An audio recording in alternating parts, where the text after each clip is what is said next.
কি হবে যদি আমি বলি এই মুহূর্তে বিশ্ব রাজনীতিতে যা ঘটছে তা আগামী দশকের মানচিত্র বদলে দিতে পারে।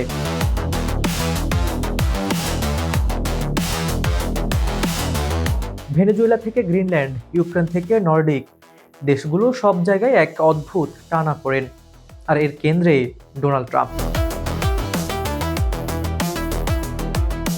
খবর সংযোগের বিশ্লেষণমূলক অনুষ্ঠানের আজকের ভিডিওতে আমরা দেখব তিনটি বড় ঘটনা যা আপাত দৃষ্টিতে আলাদা মনে হলেও আসলে একই বৃহত্তর খেলার অংশ। তো চলুন শুরু করা যাক, কিন্তু সবার আগে একটি প্রশ্ন। আপনি কি মনে করেন শক্তিশালী দেশগুলো ছোট দেশের স্বাধীনতা নিয়ে টানাটানি করতে পারে? কমেন্টে জানান। চলুন তাহলে শুরু করি। বৈশ্বিক ক্ষমতার খেলা, ট্রাম্পের নতুন কৌশল, ভেনেজুয়েলা থেকে তেলের খেলা। প্রথমে আসি ভেনেজুয়েলার ঘটনায়।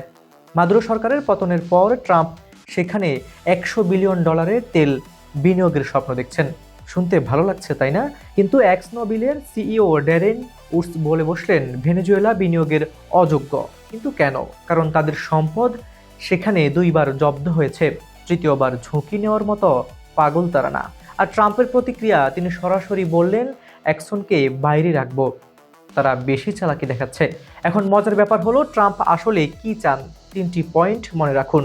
পয়েন্ট নাম্বার 1, নিয়ন্ত্রণ। ট্রাম্প বলছেন কোম্পানিগুলো আমাদের সঙ্গে কাজ করবে, ভেনেজুয়েলার সঙ্গে নয়।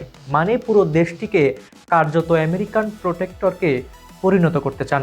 পয়েন্ট নাম্বার 2, ঋণ মওকুফ। কনকি ফিলিপস ও অ্যাকসনকে $13 বিলিয়ন পাওনা। ট্রাম্প বললেন ওটা তাদের দোষ ছিল, আমরা নতুন করে শুরু করব, আগের বিনিয়োগকারীরা লস নেবে। পয়েন্ট নাম্বার 3, তেল রাজনীতি। ভেনেজুয়েলার তেল মানে বৈশ্বিক দামের ওপর প্রভাব। যুক্তরাষ্ট্র এই সুযোগ হাতছাড়া কেন করবে? তবে সবচেয়ে বিপজ্জনক বিষয়ে ট্রাম্প একটি নির্বাহী আদেশে সই করেছেন যাতে ভেনেজুয়েলার তেল বিক্রির টাকা কোনো আদালত বা পাওনাদাররা জব্দ করতে না পারে। মানে সম্পূর্ণ আর্থিক নিয়ন্ত্রণ। গ্রিনল্যান্ড থেকে আর্কটিকের দখল। এবার আসি গ্রিনল্যান্ডে। আপনারা হয়তো ভাবছেন এত বরফের দেশ, এত টেনশন কেন? উত্তর সহজ, জলবায়ু পরিবর্তন। বরফ গলছে, নতুন শিপিং রুট খুলছে, আর সবচেয়ে বড় কথা, বিরল খনিজ সম্পদ। চীন যেখানে বিশ্বের 90% রেয়ার আর্থ এলিমেন্ট নিয়ন্ত্রণ করে, গ্রিনল্যান্ডে আছে তার বিকল্প। ট্রাম্প বলছেন তারা গ্রিনল্যান্ড নিয়ে কিছু করবে, তারা চাক বা না চাক, হয় ভালোভাবে না হয় কঠিন পথে। কিন্তু এখানে একটি বড় সমস্যা আছে, ডেনমার্ক ও ন্যাটোর সংকট। গ্রিনল্যান্ড ডেনমার্কের অধীনে, ডেনমার্ক ন্যাটো সদস্য এবং ন্যাটোর নিয়ম হলো একজন সদস্যের উপর আক্রমণ মানে সবার উপর আক্রমণ। মানে আর্টিকেল 5-এর কথা বলছি আমি। ডেনমার্কের প্রধানমন্ত্রী ম্যাটে ফ্রেডরিকসন বলছেন তারা নির্ণায়ক মুহূর্তে আছেন। যুক্তরাষ্ট্র ন্যাটো থেকে সরে যাচ্ছে কিনা এটি একটি বড় প্রশ্ন। সুইডেনের প্রধানমন্ত্রীও সাপোর্ট দিয়েছেন ডেনমার্ককে। তিনি বলছেন বন্ধুদের হুমকি দেওয়া নয়, বরং আনুগত্যের জন্য ধন্যবাদ দেওয়া উচিত। এখন দেখুন বিপত্তি, যদি যুক্তরাষ্ট্র সত্যি গ্রিনল্যান্ডে চাপ দেয় তাহলে ন্যাটো ভেঙে যেতে পারে, আর সেটি হলো ইউরোপের নিরাপত্তা ধসে পড়বে। ইউক্রেন যুদ্ধ এখনও শেষ নয়। তৃতীয় ঘটনাটা ইউক্রেনের। যুদ্ধ চলছে প্রায় 4 বছর ধরে, এখনও শেষ হয়নি। ব্রিটেন এখন নাইটফল নামে নতুন এক ব্যালিস্টিক ক্ষেপণাস্ত্র প্রজেক্ট শুরু করেছে, যা ইউক্রেনকে দেওয়া হবে। পাল্লা 500 কিলোমিটার, ওয়ারহেড 200 কেজি। এবং কিন্তু এর কারণে তাড়াহুড়ো কেন? এর কারণ হলো 1, ট্রাম্পের অনিশ্চয়তা। ট্রাম্প যদি ইউক্রেনের সাহায্য করেন তাহলে ইউরোপকে নিজেদের ব্যবস্থা নিতে হবে। পয়েন্ট নাম্বার 2, শীতকালীন সংকট। রাশিয়া কিয়েভে বারবার হামলা করছে, 1000-এরও বেশি ভবনে এখনও গরম নেই। পয়েন্ট নাম্বার 3, ক্যাম্পিয়ান সাগরে হামলা। ইউক্রেনের রুশ তেল প্ল্যাটফর্ম আক্রমণ করছে রাশিয়ার যুদ্ধ তহবিল কমাতে। পোপ ফ্রান্সিস প্রার্থনা করছেন ইউক্রেনের জনগণের জন্য। তিনি বলছেন শীতের মধ্যে জ্বালানি অবকাঠামোয় হামলা মানবতার বিরুদ্ধে অপরাধ। কিন্তু যুদ্ধ এখনও থামছে না।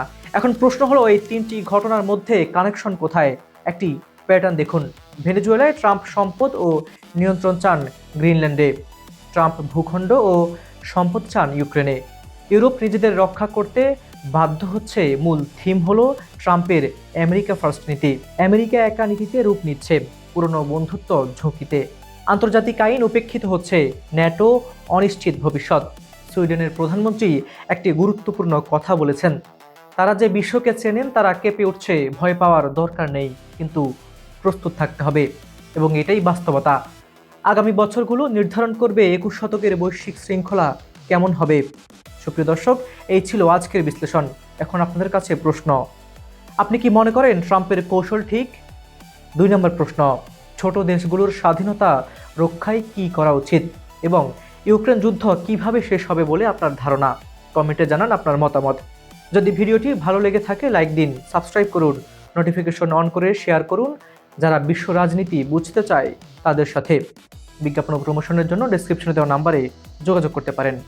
সুপ্রিয় দর্শক, খবর সংযোগের ভিডিওগুলো পৃথিবীর কোন প্রান্ত থেকে দেখছেন কমেন্টে জানান, আমরা আপনার মতামত শুনতে চাই। আপনাদের এক একটি মন্তব্যই আমাদের টিমের জন্য নতুন শক্তি। আজ এই পর্যন্তই। কাজল হায়দারের রিপোর্টে হাবিবুর রহমান নিশান, খবর সংযোগ।